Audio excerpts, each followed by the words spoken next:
Hi, good afternoon. My name is Father Rayappa. I am from India, belonging to the Diocese of Vellore. Today I am going to talk about Ashoka's Edict, Pillar Edict number 7. So Ashoka inscribed his Dhamma teachings on rock edicts and pillar edicts.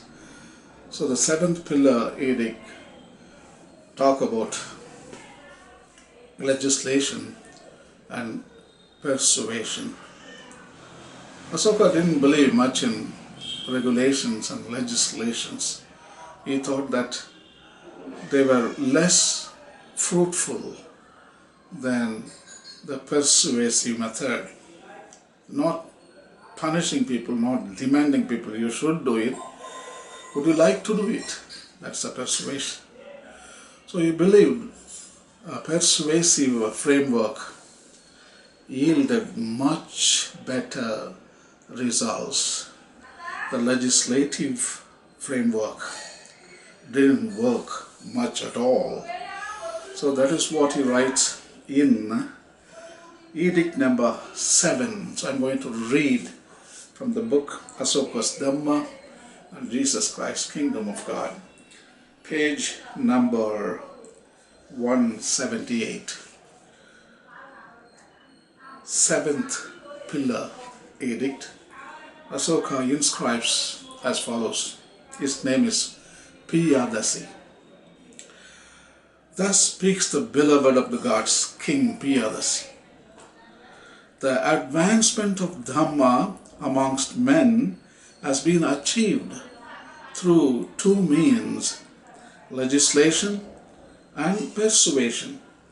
But of these two, legislation has been less effective and persuasion more so. I have proclaimed through legislation, for instance, that certain species of animals are not to be killed, and other such ideas.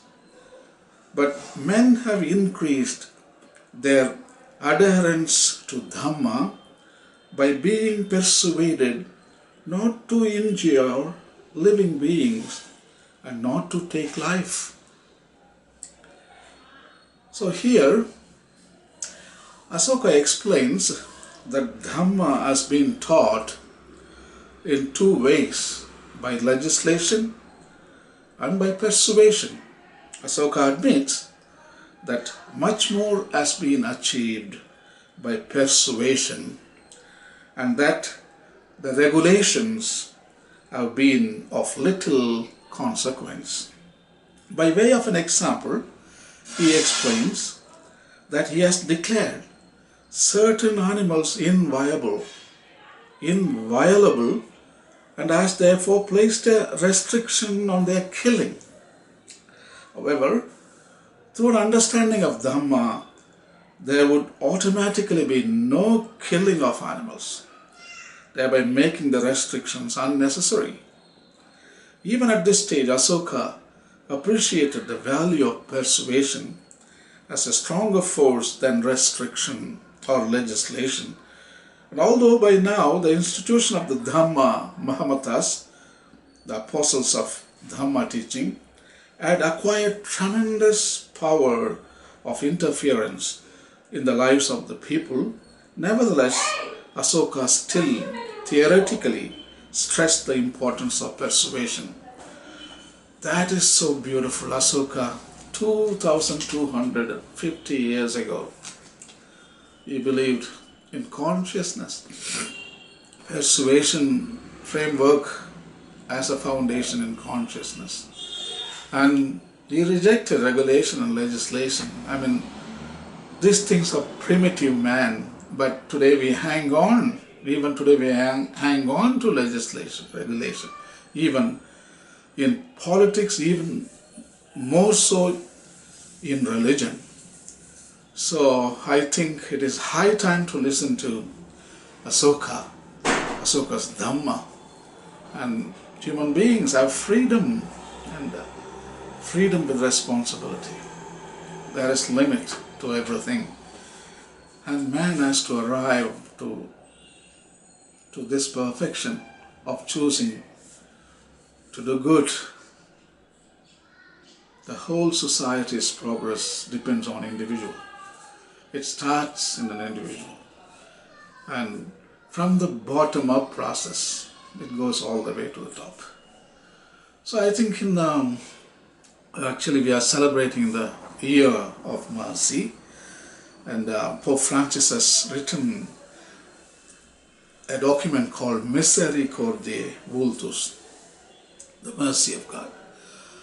In the in the document, in the para number 10, Pope Francis is having similar opinion, and he thinks that church was very much in regulation and legislation. That was the face, and church was very much concentrated on justice, judging people, good and bad and ugly.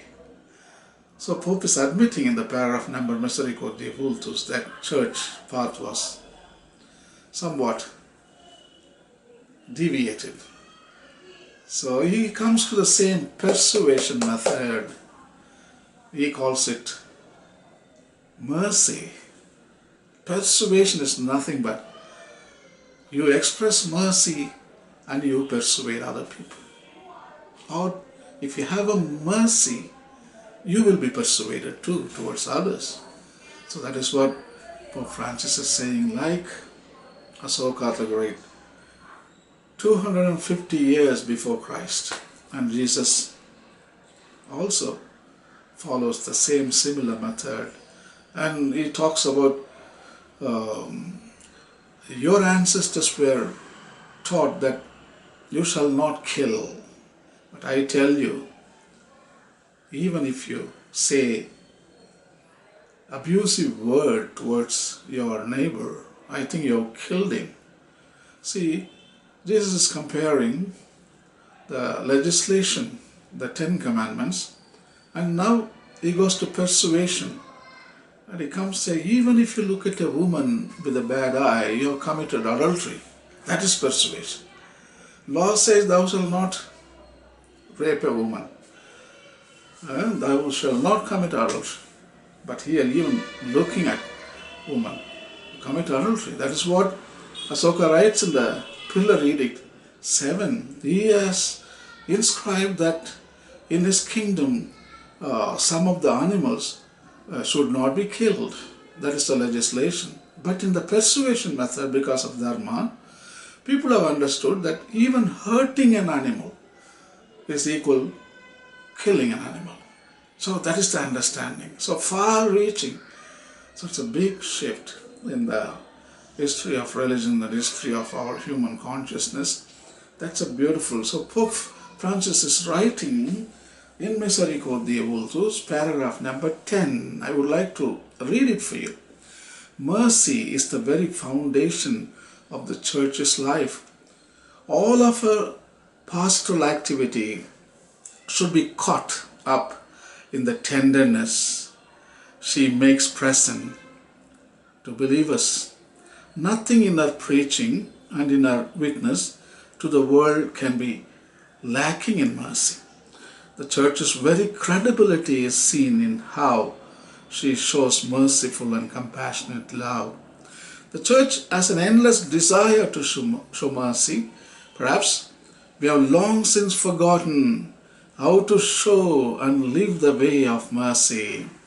The temptation on the one hand to focus exclusively on justice made us forget that this is only the first, albeit necessary and indispensable step.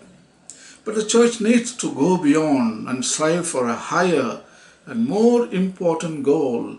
On the other hand, sad to say, we must admit that the practice of mercy is waning in the wider culture.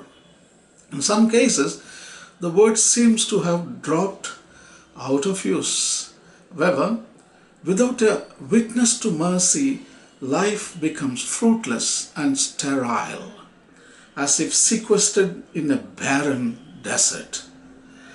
The time has come for the church to take up the joyful call to mercy once more. It is time to return to the basics and to bear the weaknesses and struggles of our brothers and sisters. Mercy is the force that reawakens us to new life and instills in us the courage to look to the future with hope. Persuasive method. Pope is not insisting on canon law or justice or authority or regulation or manipulation. No, he just appeals to the persuasive method of mercy. Pope is persuaded and he persuades other people. The whole 7 billion people will be persuaded by mercy. Imagine, this place will become heaven, a paradise on earth. I think Ashoka the Great, the Indian emperor, achieved that kind of condition. It's like a paradise. Ashoka's rule was compared to a paradise, and he has achieved through dharma or through righteousness, the practice of truth and righteousness. So I think mercy is finally, it's a righteousness. That is how human beings are designed. That is our duty. That is our nature. That is our truth as human beings. So that is what the Pontiff is writing. I think Ashoka paved the way for humanity to understand about our essence of human existence. So I think Homo sapiens is full of resources. The important resource is mercy and compassion. So Ashoka celebrated mercy in the Pillar Edict, the 7th Pillar Edict, and Pope celebrates his paper edict in Misericordiae Vultus in the paragraph number 10. Please read it and enjoy it, and happy reading, and God bless you and have a nice day.